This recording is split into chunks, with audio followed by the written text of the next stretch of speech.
Hello, my name is Sydney Walker, and this is my video response to the needs and challenges of disasters.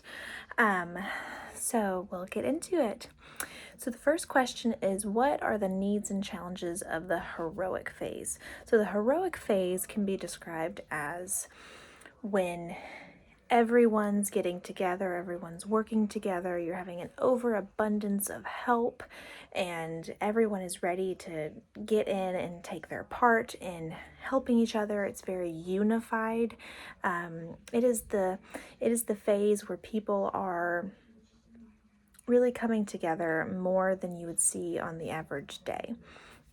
So the heroic phase is very good. It is beneficial. It is getting a lot of things done. People are coming together, but there are a lot of needs and challenges that can come from this phase. Some of them listed and provided from the speaker that we observed in the video is that disaster survivors may experience different things, like they may be so focused helping other people that they forget to understand the impact that it has on their own home. So they may think, oh, this person had a whole lot more damage done to their home. All of their bedrooms are gone. So I need to be putting my focus there. I need to be helping this person. When in reality, that person, the bottom floor of their home was flooded, or half their house, whatever the situation is, they may be in denial of their own need for help. Another situation could be lack of understanding and denial of what it's doing to them and their families, and how their family is never going to be the same. Their reality for their home is never going to be the same. The trauma and the things that they experienced, they may not be able to go back to life the way it always was. So if they live in somewhere where a hurricane came through, they may become more worried, and they may be more tense in the home whenever it starts raining really heavily in later years, or whatever it may be. They may be in denial of how much their own family is impacted because they're so focused on other people and their needs and what they need to do for them. All of it comes from a place of humility and a place of selflessness, but selflessness sometimes, if gone too far, can lead to self-burnout and things like that. They also may go the opposite direction, to where they are hyper focused on using extraordinary measures and big things to do to protect their own family and their own home. So it may mean that they go out and buy the biggest surveillance system they can to protect themselves. They may be picking up and moving and going clear across the country where they would never have gone before. It may be that they don't allow anyone in their homes, or there's just a whole number of things that people could do to protect themselves. It could be also that, when a large disaster occurs, people experience shortages on food and resources and basic things like toilet paper and Wi-Fi and things like that. So they may become stockpilers or hoarders, or just always preparing for the worst, so that if the worst comes, they'll be okay. And some of these things that people experience are oftentimes a once in a lifetime situation, and it can be hard to see that reality. And also, a lot of people may be in denial of the reality of what they experienced, and how what happened is a really big deal. Some people can get into a fix-it mode and they're ready to go. They're in that heroic phase of, we're going to band together and everything's going to be okay and we're going to be fine. When in reality, this isn't something that can just be fixed in a second. It's not something that, it's bigger. It's bigger than they can even imagine it is at this point. So the next question is the honeymoon phase.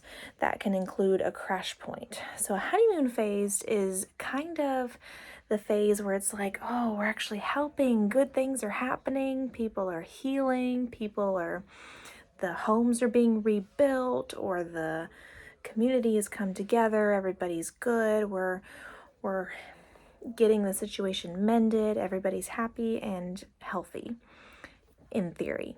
So the honeymoon phase can include something called a crash point.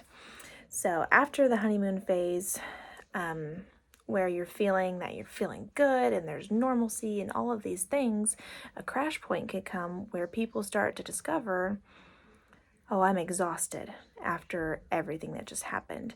It's almost like their body physically tells them no more because they've been running on adrenaline and adrenaline and adrenaline to keep them going and to keep their spirits up and to get all these problems solved and these people taken care of, and their body crashes because it says, I can't do this any longer.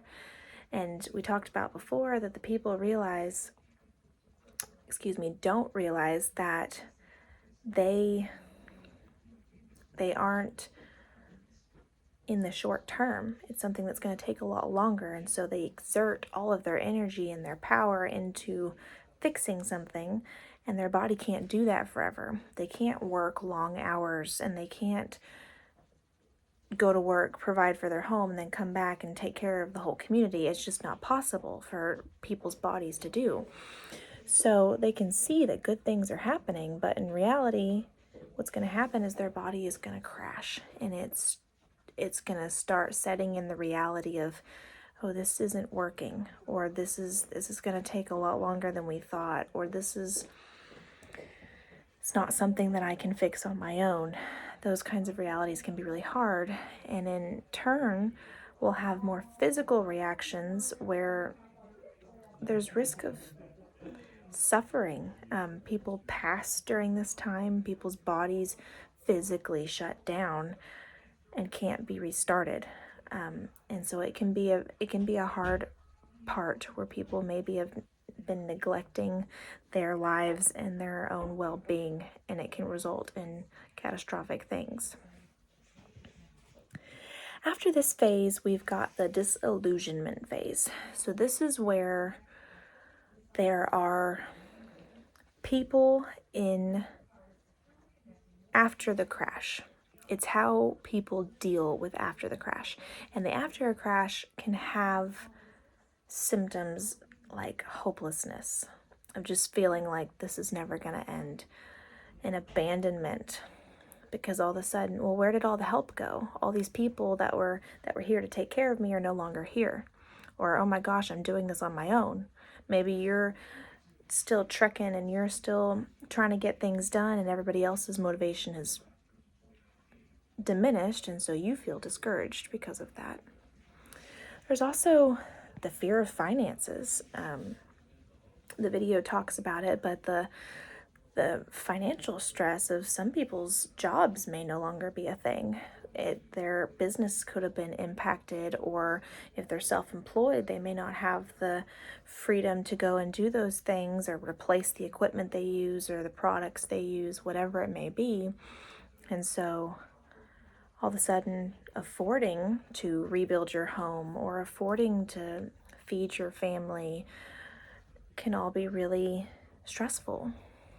There also can be anger of like, why did this happen to me? Why didn't this happen to other people? How could anybody? It could turn it towards God. They could turn it towards their neighbor of this. Why did they have it so good and they weren't that impacted? Why was my house torn apart? Whatever it may be, there's a lot of things that can be questioned during that time. There's a lot of conditions that can come as a result from this, and that is different things like post-traumatic stress disorder. And post-traumatic stress disorder, also known as PTSD, is a long-term thing. It's not something that you can just